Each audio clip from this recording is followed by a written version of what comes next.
Welcome to the Informed Pregnancy and Parenting Podcast. I'm your host, pregnancy-focused chiropractor, Dr. Elliot Berlin.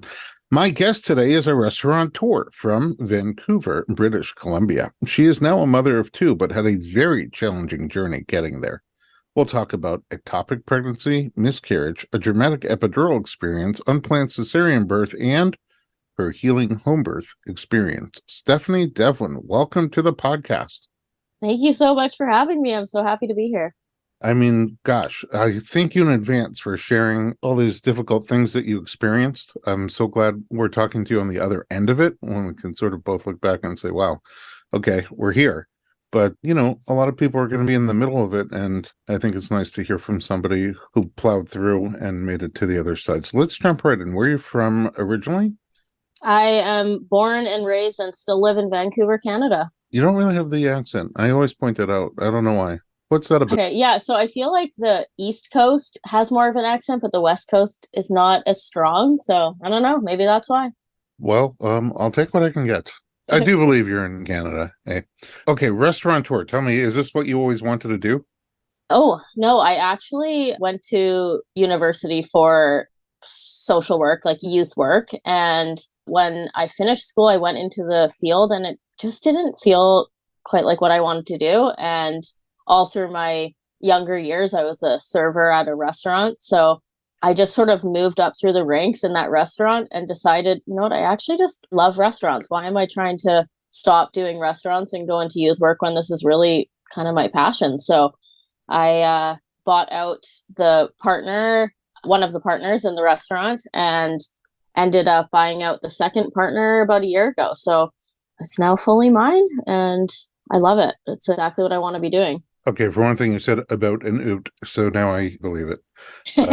But also, what kind of restaurant? It's a franchise. It's called Brown's Social House. So it's kind of American Canadian cuisine with a little bit of kind of Asian fusion and great cocktails, good wine, good fun. You had me there. Good pitch. So I wonder how often a server just buys out the chain.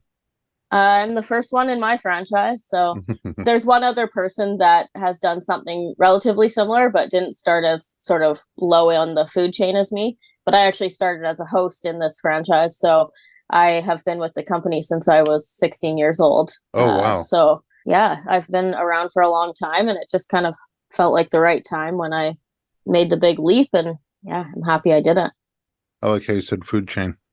Yeah. Okay, so restaurateuring is usually hard work. It is. I mean, it's been a long journey. I worked my butt off for the first 5 years that I was in the restaurant industry seriously as assistant manager, general manager, and early ownership.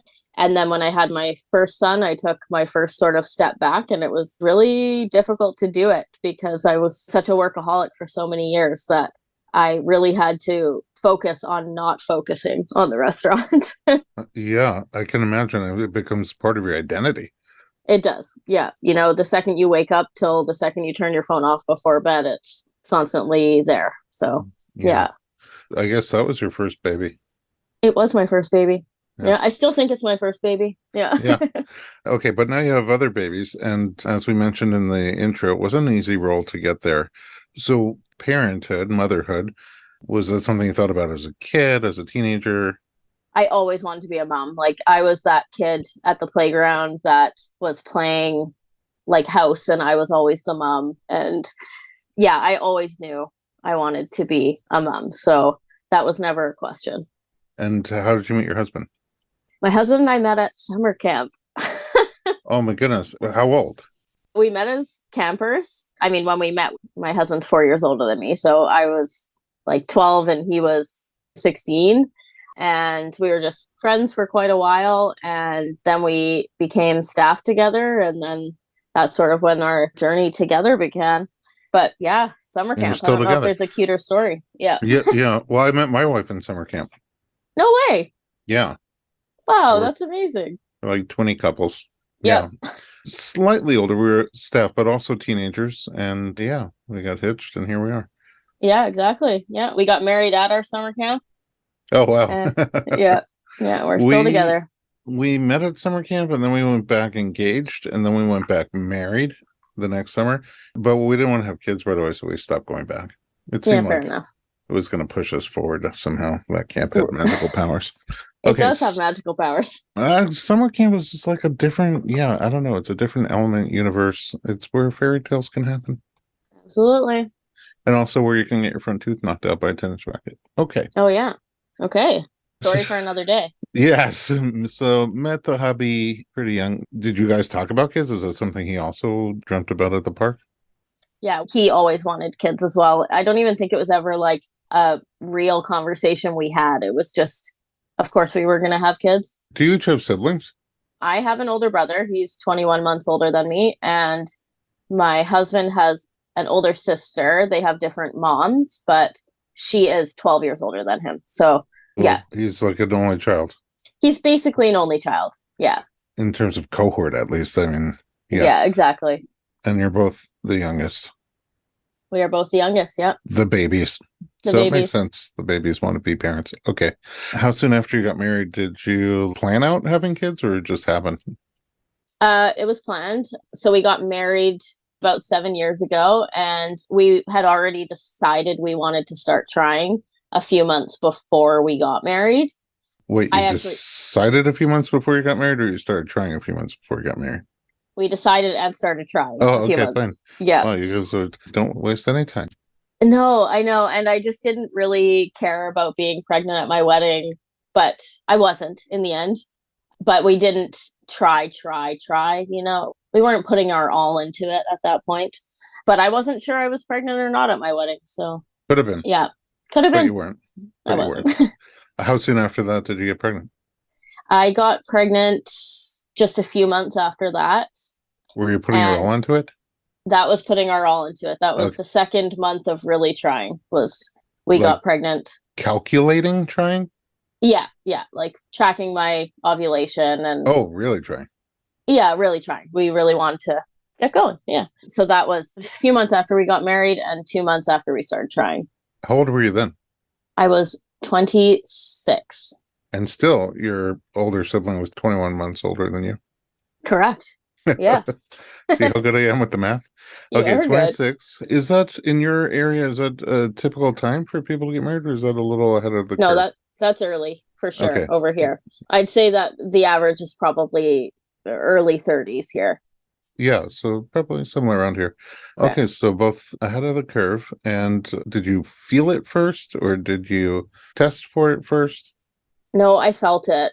All the times I've been pregnant, I've known before I took a test, like very certain. Is there like specific symptoms or just a gut feeling? I always get really bloated, like almost immediately. And like, I just feel different. Like I feel like I don't want to drink wine. I don't know. It just all sort of changes and I feel different. So I was pretty certain. And then I tested from almost the second that I ovulated to when I should have missed my period. And then it took like until about then to have a positive test, but probably took like 12 tests in between. And it was finally positive. Wow. After a few months of trying, you start buying them at Costco. Oh, I know. Yeah. It's an expensive journey if you buy enough pregnancy tests. What was the feeling like when you got that positive? We were so excited. Did you see it together? No, I saw it by myself, actually. I was with my friends, actually, and my husband was out with his friends. And I didn't tell my friends and then just went home like later that evening and told him, and we were just over the moon. Wait, so you tested out with your friends? I tested out with my friends because I went to the drugstore on my way to my friend's house and I was like, I can't wait any longer. I'm sure that this is the time that I'll get the positive. So I don't know. I just did it. You were all in. Yeah. All in. And then what was his expression when you told him? How did you tell him? I just showed him the test. So we were sitting on the couch and I just pulled it out of my pocket and showed it to him. And just this very similar to mine. We were both just like, oh my goodness. Like just so excited. I guess whatever he was doing with his friends probably paled in comparison. I'd say so. So super ecstatic after a bit of time trying, obviously very, very, very eager to be pregnant and have a child. So both of you, sounds like. But then that pregnancy did not carry through. Let's take a little break, and when we come back, we'll find out what happened next.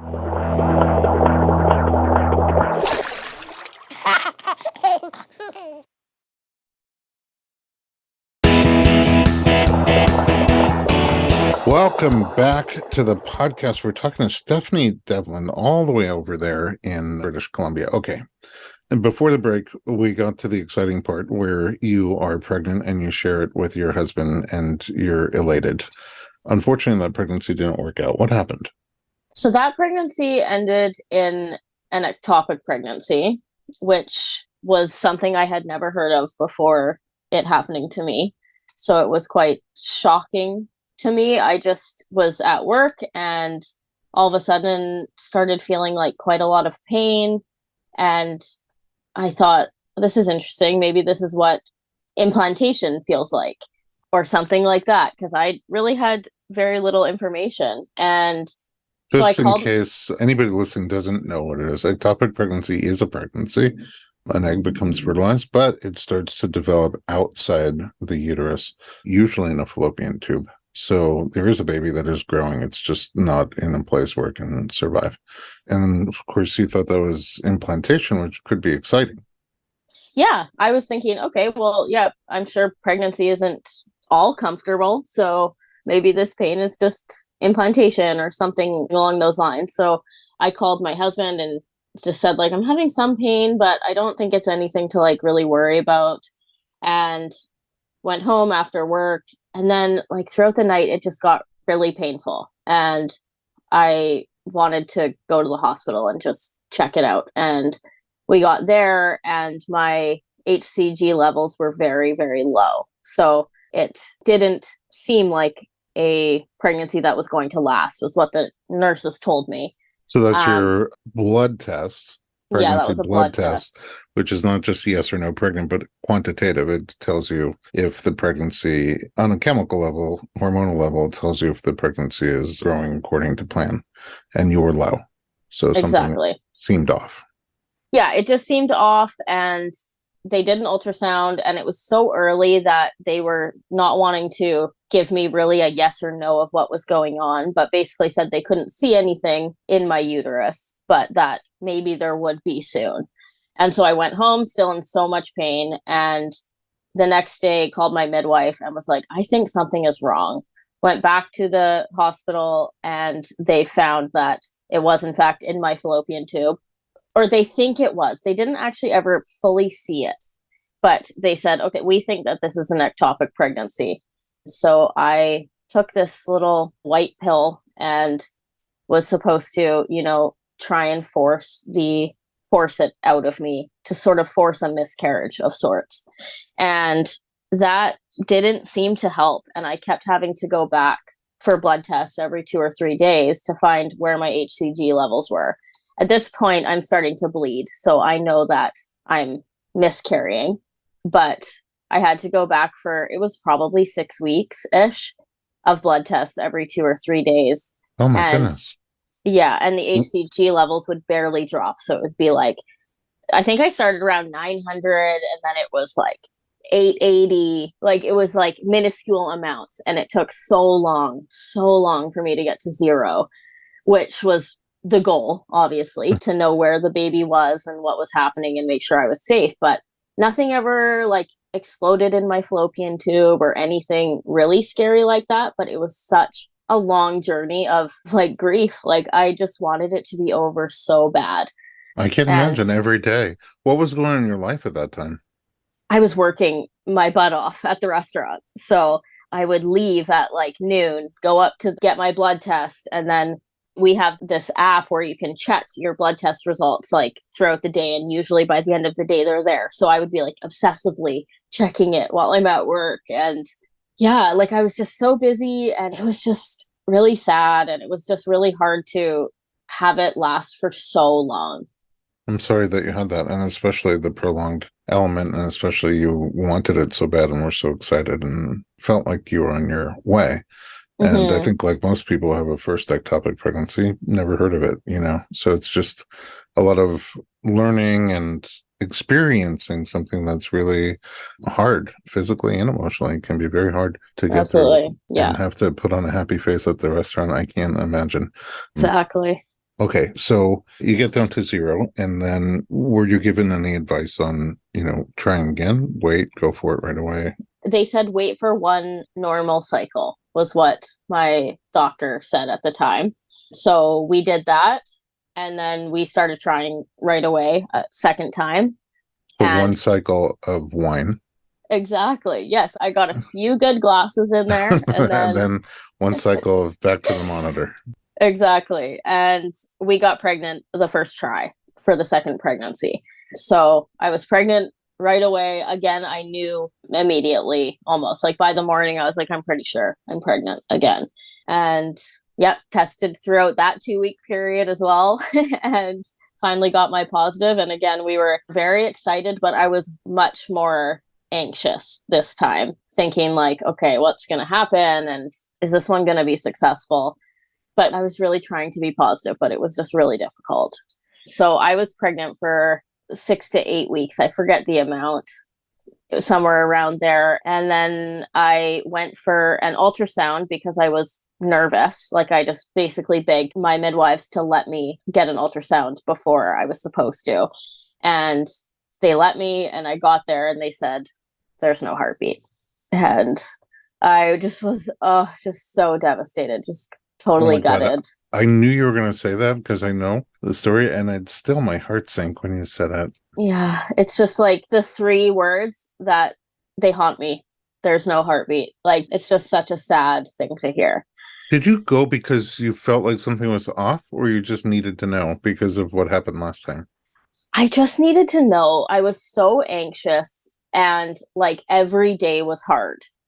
And I just wanted to see something that was certain. And I just wanted to see that heartbeat. I had already gone for a ultrasound at 6 weeks and there was a heartbeat. Oh, And that's so I went back and it must have been more closer to like 9 or 10 weeks in reality. And that's when there was no heartbeat. so this one was in your uterus, Yeah. and there was a heartbeat, and the beta HCGs were taken off the way they're supposed to, the blood test. Yeah.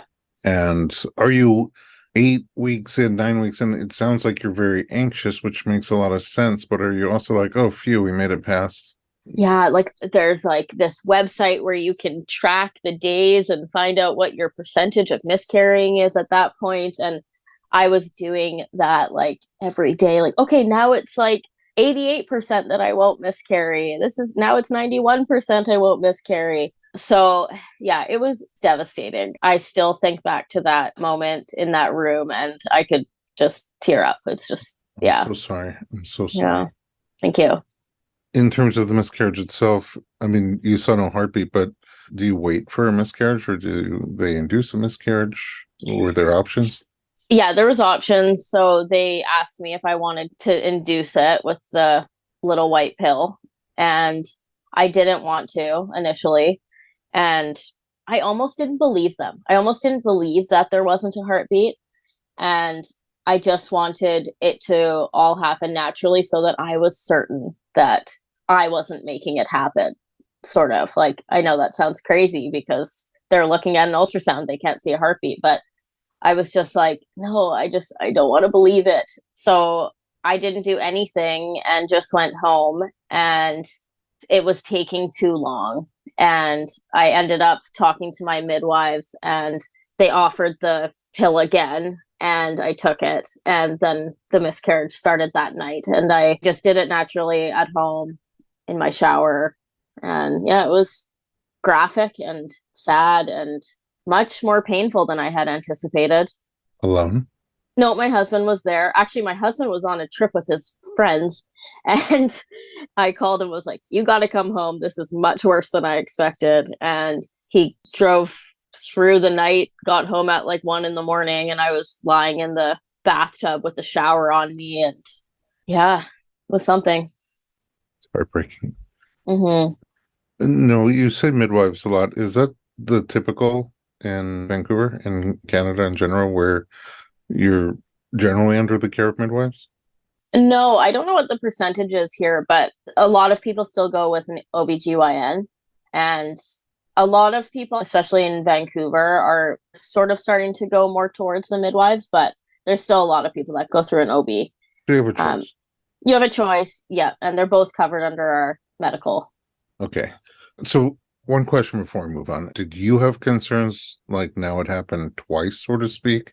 Is there something wrong? Am I doing something? Because that's what a lot of people express, but I don't know. For you, what was the thought process? Yeah, I was definitely thinking that. I also was sort of like, I can't do this again for a while because I had just been through it like twice so close. And I didn't want to start trying again for a while because I felt like I needed to get some therapy and really like grieve the loss. And especially the one that was later on, I really felt like there was a baby in me and I was growing somebody. So I needed time and we took that. Was there any suggestions from your midwives about testing or waiting? No, neither of those things actually. They didn't seem concerned about infertility or anything like that at that point. I mean, I was, but at that point I was anxious about everything. So, But also still fairly young. yeah, I was still Still 26. 26. Yeah, or I may have been 27 at that point, but yeah, I was still young. When did you feel ready to try again? I think we waited about 3 years, 2.5, 3 years. Yeah. So I really needed the time, and my husband felt the same. We just felt like we needed to grieve the loss and wait until we really felt ready. And we did. We waited. I bought the restaurant during that time, and we actually set ourselves up really well. And we feel like maybe it was meant to be in the saddest way possible. But in the long run, our timing was much better when we had our successful pregnancy. And it was both of you ready at the same time? Yeah, it was definitely like it was me that brought it up. Like we were just kind of sitting on the couch one day and I was like, "So, what do you think? Do we start trying again?" And he was like, "Yeah, like maybe we should start trying in a couple of months or something." And I was like, "I'm ovulating." And he was like, "Well, okay, sure. What's the difference?" Wait, And what were you doing to prevent pregnancy before that? I haven't done much to prevent pregnancy for a very long time. I've tracked my cycles forever, basically since I started trying with the first miscarriage. And I'm just kind of careful with timing and knock on wood, haven't had any issues. Okay, so you really use your tracking. So when you want to get pregnant, you track and plan that way. And when you want to not get pregnant, you track around it. Exactly. Okay, so that leaves you the spontaneity of saying, well, I'm ovulating. Yeah, exactly. And we got pregnant after about 2 months. So pretty quick. Pretty quick. Yeah. I mean, in general, I don't know if that gave you any peace of mind, but it sounds like you're fertile. Like it's not that Yeah, bad. I never had issues getting pregnant for sure. That never stressed me out, but the stress was, yeah, keeping the baby.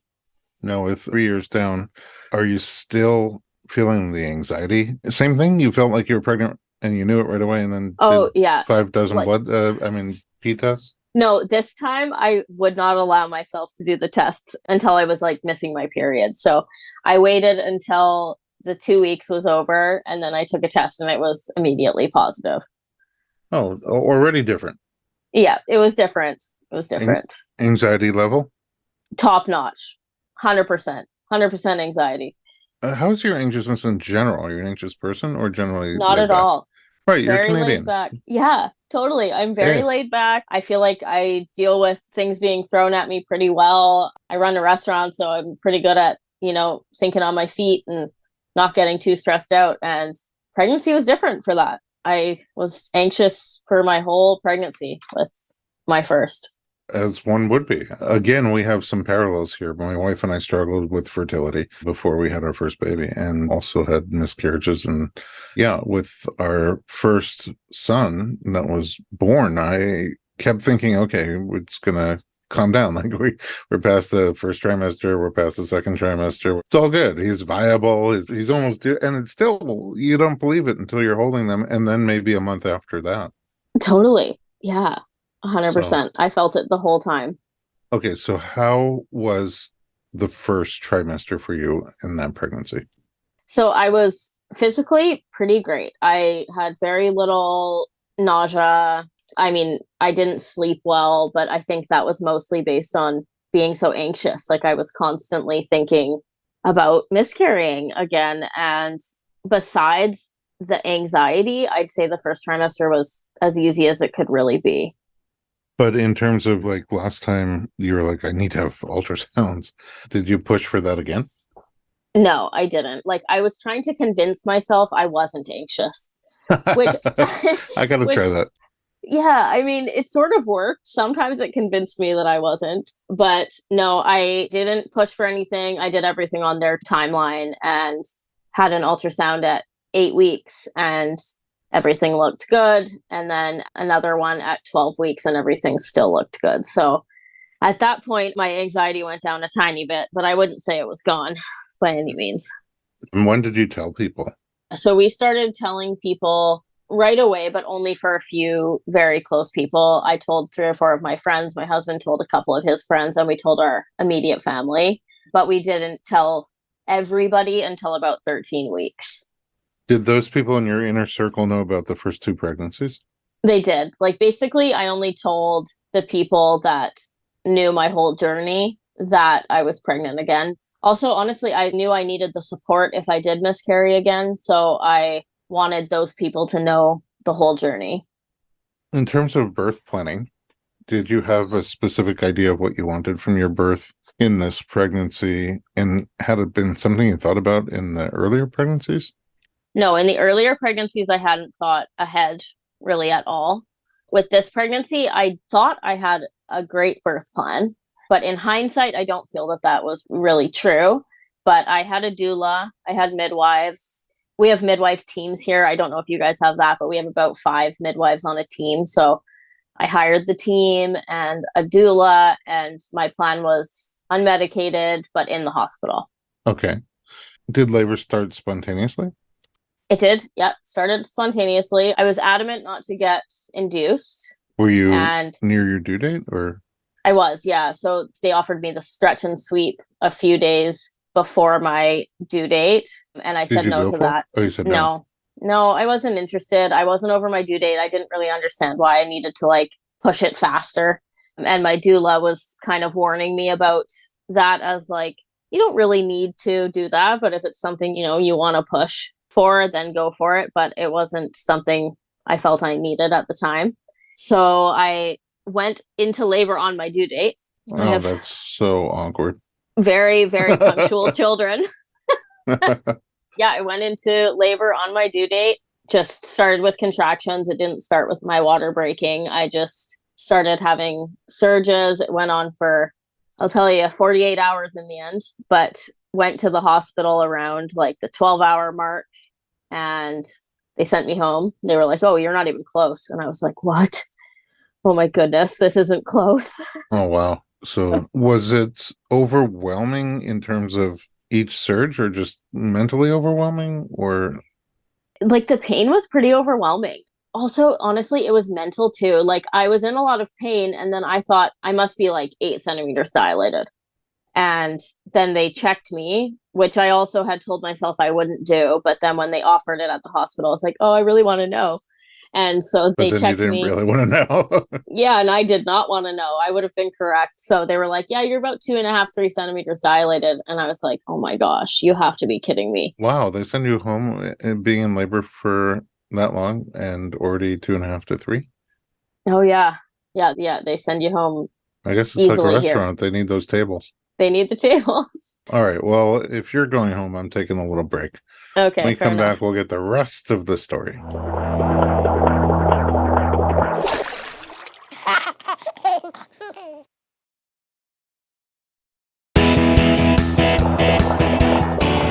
Welcome back. We're talking to Stephanie Devlin, and at this point, she's in labor for quite some time. It is physically intense, and she goes to the hospital only to be sent back home 2.5 to 3 centimeters, and in a lot of discomfort. What happens next? So I went home and I got in the bath. And I just wanted to like focus on my surges and just be sort of alone. So I told my husband to go get some rest, and I just lied in the bath and I just felt them and felt them. And at around the 25-hour mark, I thought, okay, this has to be intense enough to go to the hospital. So I woke up my husband, got him to call the midwife and say, like, okay, we're going to go. She can barely talk. This has got to be it. So we meet her at the hospital. They do another check, and I'm 7 centimeters dilated. So, oh, that's better. that was so much better. I was so relieved. I was like ecstatic. I was like shouting, and I was so excited that I was finally getting closer. So we get admitted, we get into the room, and things start to like seriously slow down. Like I'm barely feeling any surges anymore. And in the bath, we have baths at the hospital as well that we can use. And so I'm in the bath and I'm not comfortable, but I can't talk. Like my voice was just not working. And so I was like, knowing I needed to get out of this bath, but I couldn't do it. And just ended up being in the bath with like almost no contractions for like 6 or 7 hours. So I'm at like 31 hours at this point and exhausted. And then everything starts to really pick up. And my midwife says, okay, I think like you're really getting there. And then things got so intense. Like I felt like my abdomen was being torn apart and the contractions were just so insane. And they had asked me, probably without an exaggeration, like close to 10 times if I wanted an epidural. And around the 40-hour mark, they asked me one more time. And I was like, yes, I do. Okay, let's get me an epidural. So I got out of the bath and was sitting on the bed waiting for the anesthesiologist to come. And he finally gets there and puts it in. And I feel it in my toe, which was the weirdest feeling ever. So I'm like, wait, you feel the numbness in your toe? No, I just feel like, you know, when the doctor hits your knee with that reflex hammer. Yeah, with the reflex hammer, I felt like a reflex in my toe. Oh, interesting. And so I said like out loud, I was like, whoa, I felt that in my toe. And I just saw everybody look at each other, and my doula's face like went white. I was like, what just happened? But then I immediately stopped feeling pain. And I was like, oh. So I was kind of over the moon, to be honest, that I wasn't feeling this pain anymore. So I'm sitting up on the bed and they put it in, I feel it in my toe. And then I go completely numb from basically my neck down. And I lie back on the bed and think like, this seems a little weird, but there's no pain. So this is great. And I can't move anything once I lie down. Like I have a little bit of movement in my arms, but very, very little. And like, not strong enough to feel like I could actually do anything with them. And my legs cannot move at all. And my stomach, and I can't do anything. So I didn't know if this is just what an epidural was or not. And nobody was really saying anything. Everybody was just kind of like sidestepping. And I was like, oh, well, whatever. I'm not in pain. So everybody kind of left and said, why don't you take a nap? And so my husband and I both take a nap. And at about 47 hours, somebody comes back in. The doula and midwife comes back in, and my midwife checks me and says, okay, you're 9.5 centimeters. Let's start pushing. And I was like, okay. But like also knowing like, how am I going to push? Because you still can't feel anything? I can't feel anything, like nothing. If somebody like punched me in the leg, I would have had no idea. And so I like sort of start pushing, but like I'm like pushing from my face. Like I have no idea what I'm doing. I can't feel anything in my abdomen. So I don't even know if the pushing's working. And eventually, after about an hour of this like fake pushing, they tell me, okay, we're going to have to do a C-section. And I was just gutted. I had put in at this point like almost 48 hours of labor and gotten an epidural, and now it was just all wasted. But why a C-section at that moment? I mean, the reason was because I couldn't push. So they could see the baby's head, but there was nothing I could do to make the baby move. And they were worried that we were getting to a point where the baby wasn't safe anymore, basically. And like shutting off the epidural wasn't an option? They tried it. So basically what happened was that they gave me a spinal by accident instead of an epidural. So they put it in the wrong place. Too deep. And way too deep. Yeah. And so ultimately it couldn't really be turned off. Like I was just numb. So they rushed me and it wasn't actually, nothing was really rushed actually. They took me to get a C-section, took me into the room, and they didn't have to add anything to me to be numbed more because I was already completely numb. And I mean, at that point, I was just so happy that like I was about to meet my baby because it had been such a long road. And when they told me that in 15 minutes, I'd probably have my baby once they took me into the operating room. And I was just so relieved at that point and so tired. It had been so long that I was like, okay, like, let's go. Let's get this baby out of me. I mean, they weren't wrong. They pulled me into this room and I probably had him on me 8 minutes later. Whoa. And yeah, they pulled him straight up. There's a picture of it where the surgeon's holding him straight up and I can see him over the curtain. And then they put him straight onto me. And at that point, I was just like so relieved and so happy that he was safe and he was out. Oh, yeah. It's like the opposite feeling after everything you experienced in the first two pregnancies. Oh, exactly. I feel chills, actually. Okay, how was recovery for you? Honestly, I loved it. Like, I loved that I couldn't do anything for 2 weeks. Like, I couldn't get up to go clean the house. I couldn't go out and push the stroller. There was no pressure on like, hey, get right back to what you were doing before, because I had just had surgery. So forced to take a little downtime. It was great. Yeah. We were naked for about 2 weeks. My baby was just on me and we did so much skin to skin, and I had so much time to figure out breastfeeding, and yeah, there was no timeline on anything. So the healing went great. After about 2 weeks, I was going back on my walks, and yeah, it all went pretty well. That's great. Okay. And to fast forward because of time, when you got pregnant again, was that planned?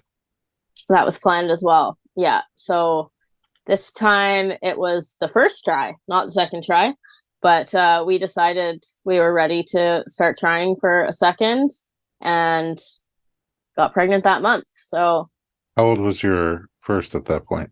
My first was 3. Yeah, he had just turned 3. And with that pregnancy, anxious, excited, a mix of both? Much less anxious. Like, I would take it down 80%. Just really excited. And I had so many plans. Like, the second I found out I was pregnant, actually, right after I had my first, I got like sort of obsessed with birth. I was watching videos on Instagram and like talking to birth workers, and I just knew that my next birth was going to be different and would basically do anything to make that happen. And so as soon as I found out I was pregnant this time, I started working. Yeah. So what did you do differently? So I had been going to the chiropractor for that whole time in between the two, which I think has changed my whole body composition. And I went the whole time I was pregnant, which made me so much more comfortable while I was pregnant. I think I'm going to start believing in that. I know, right? If I was in LA.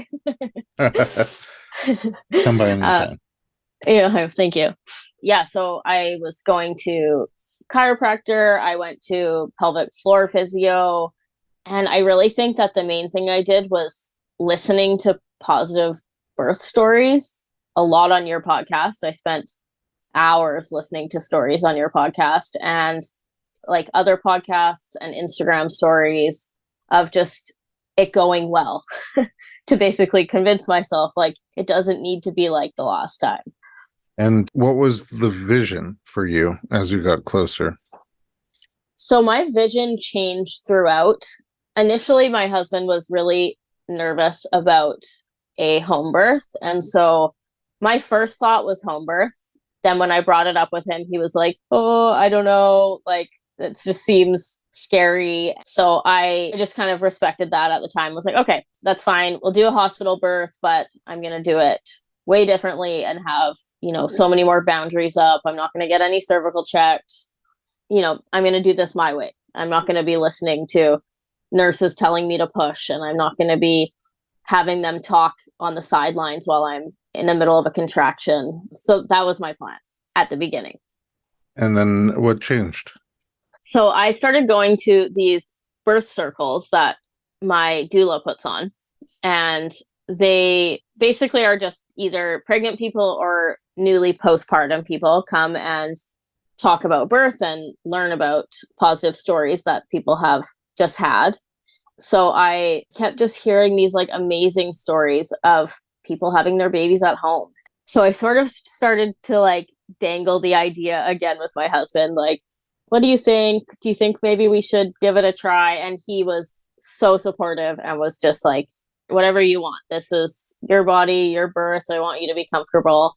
So I went back and forth probably 3 or 4 times of like, no, actually, no, I just want to be in the hospital because what if something goes wrong and I've had a C-section and the midwives really try and scare you. Every time I went to my appointments, it depended on the midwife. I would have one midwife that was really pro home birth. And then the second one would be, I don't know I had one actually say to me, if you were my daughter, I'd tell you not to. And that's the one that almost convinced me because she was the one that was at the birth for my son. And I loved her. She was the reason I went back to that midwifery clinic. So when she said that to me, I was like, oh, okay, maybe we don't again. And so I go back again, and then I go back to not doing it at home. And then at 38 weeks, I go to another birth circle, and I feel like quite confident that I'm going to change my mind and do it at home. So I talked to my husband. He's like, whatever you want. Wow, that's getting close. Is it the same midwives that deliver at home or at the hospital? It is, yeah. Okay. Yeah, so it's supposed to be anyways. Then I went to one more birth circle on my due date. So it was my actual due date and I wasn't in labor. So I was like, maybe I'll just go. And when I was there, one woman was giving her story of having her baby at home. And I was like, okay, I'm doing it. There's nothing that will stop me now. And about 7 hours later, that's when my home birth journey began. Wow. Okay. So a different kind of roller coaster. How did the birth proceed? So my husband and I got into bed like around 10, and I just said to him something along the lines of, well, I guess not today. And he said something funny and I laughed really hard. And then I thought I peed a little bit. I was like, oh my God, I think I'm losing control of my bladder already. And I think I just peed. And so I got up to go to the bathroom. And then as soon as I walked into the bathroom, the rest of my water broke. So it wasn't pee, it was my water. Nice. And yeah, so that's how this birth started, was with my water breaking. But with my first, it was 40 hours in that my water broke. So it started completely different, which felt really positive to me at the time. Like when the water broke to start it, I was like, okay, it's a different experience. I already feel like this is different. And I said to my husband, okay, let's just go to bed. We were so excited. We put on some music and like my husband was like running around cleaning up and whatever. And so I was like, no, we should go to bed. Like, let's just climb in bed and get a little bit of rest. And so we climb in bed, and about 10 minutes later, I start like have a contraction. And I'm like, okay, like that was definitely a contraction. So I tell my husband, like, why don't you go call your sister and your dad, let them know we might be having a baby tonight. Who knows? It could take 48 hours again, but I'm already feeling a lot of movement. So let's at least let them know. So he leaves the bedroom and I stay in bed, and he's probably on the phone for like 10 minutes. And in that 10-minute span, I've had 3 contractions. Oh, wow. Okay. And they're close. They're close. And so I was like, there's no way it's not going to be this fast. This is crazy.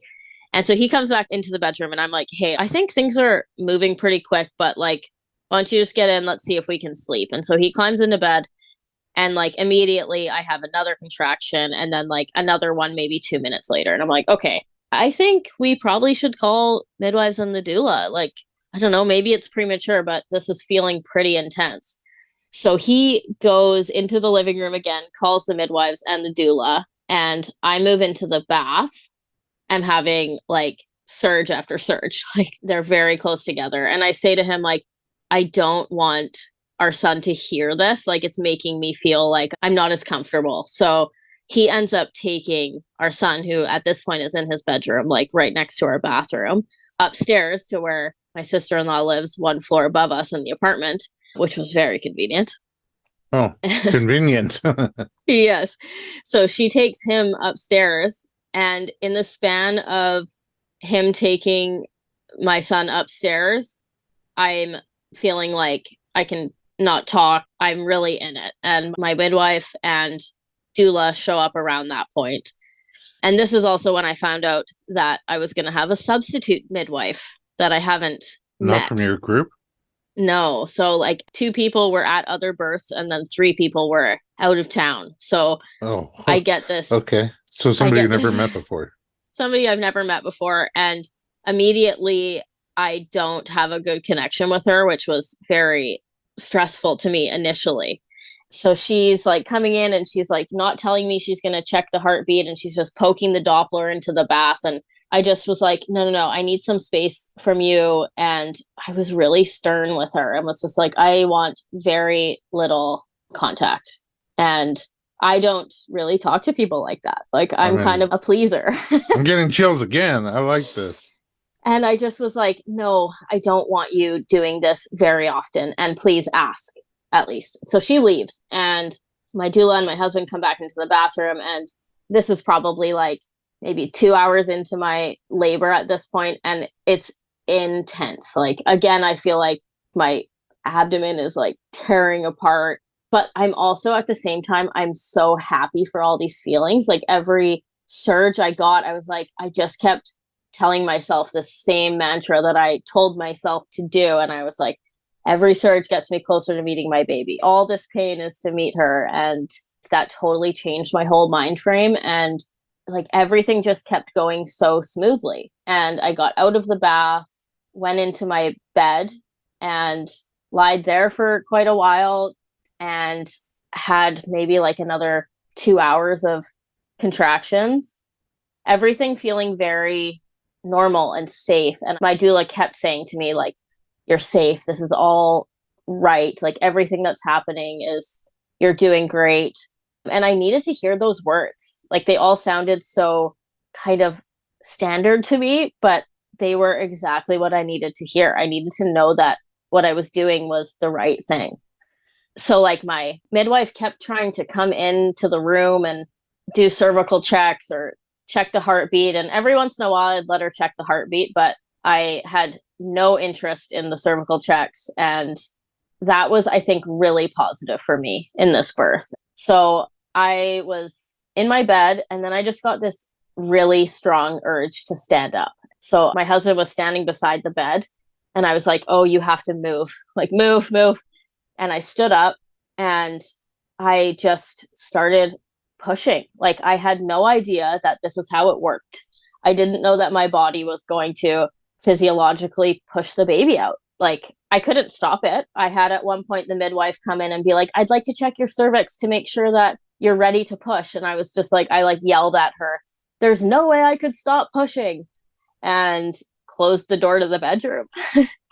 And wow. Like, locked the midwife out. I didn't want her there. And it was just my husband and my doula and me in the bedroom. And my doula was so in the background. She did such a great job of making me feel confident and strong, but with zero interference. She wasn't birthing my baby. She just kept being like, you're doing this. This is you. And I pushed for probably around 2 hours. It was pretty long. Actually, I don't know if that's long in the grand scheme of things, but it felt long at the time. But you started pushing standing up. No, actually, the pushing reflex started when I was still lying down. But then when I stood up, it got really intense. Did you move into other positions? No, I got up from the bed and it was almost like somebody moved my body. Like there was no stopping it. My body was just like, you need to be up and you need to be like bracing yourself on the bed.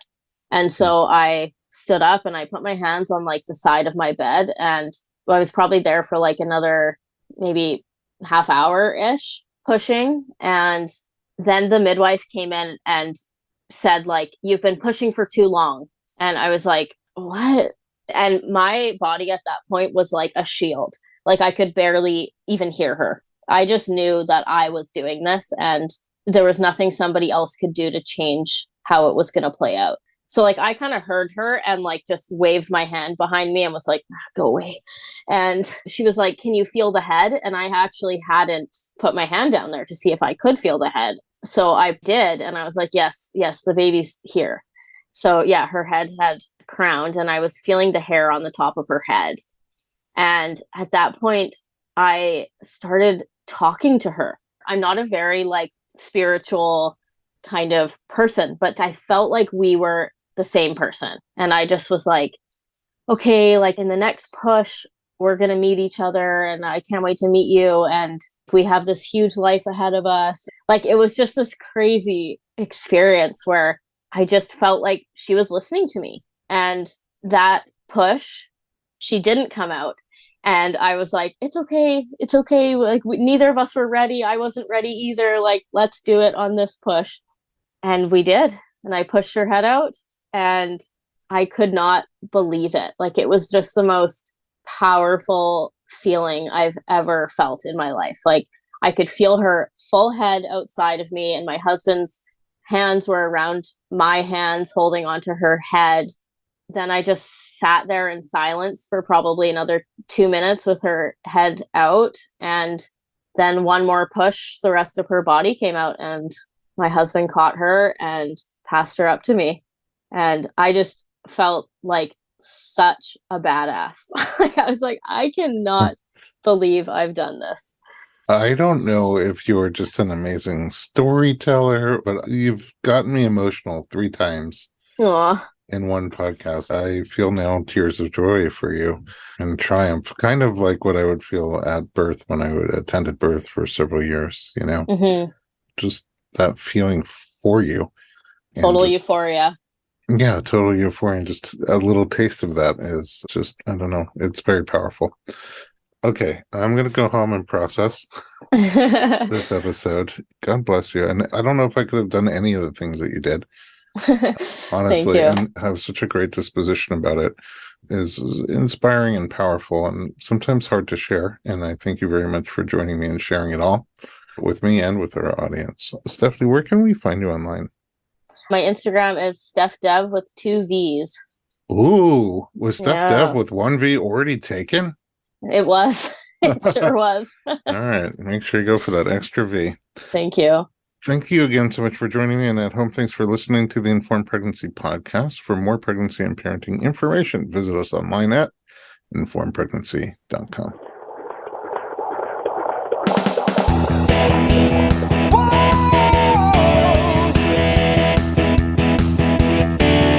Doctor, give me the news. I got